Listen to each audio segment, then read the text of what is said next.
Hi, I'm Tọlá Okogwu, author of Onyeka and the Secret Superhero for World Book Day. Now, I've written a few other books. My first series was the Daddy Do My Hair series, and this is the most recent book, Deji's Haircut. I've also written another chapter book series called Aziza's Secret Fairy Doll, and this is the first book, and there are 4 other books in this series. My most recent series, however, is the Onyeka series, and it features these 2 books. The first one, Onyeka and the Academy of the Sun, and the second, Onyeka and the Rise of the Rebels.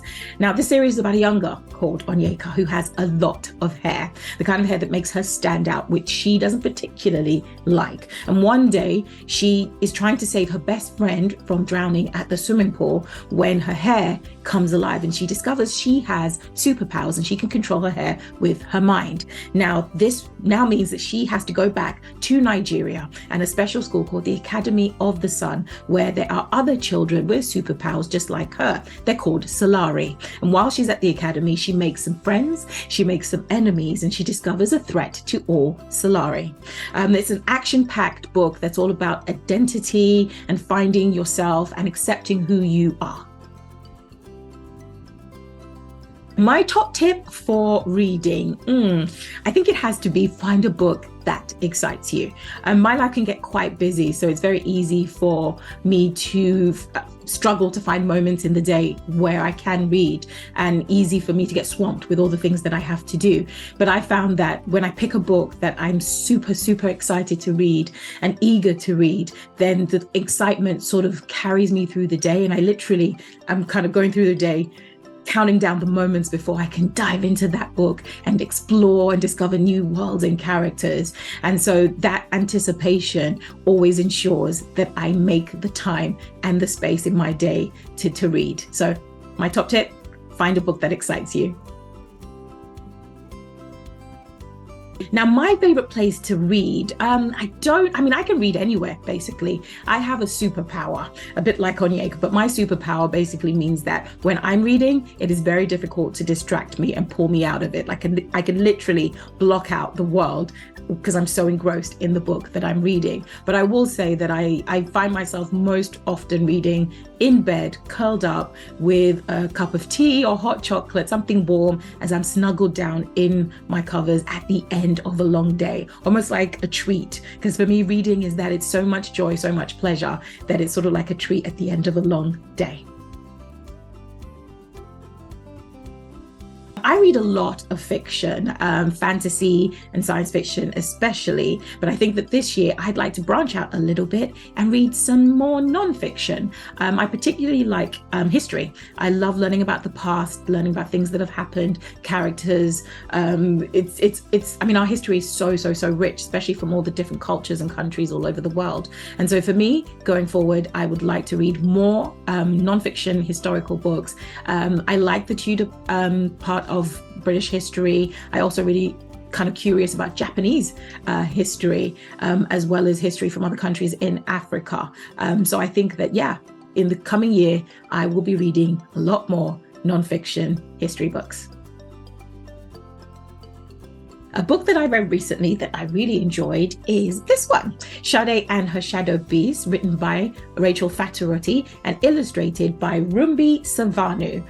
It is such an amazingly lyrical and beautifully written book. It's about a young girl called Sade who has a big imagination. And, she creates an imaginary world through her poetry, through her written word.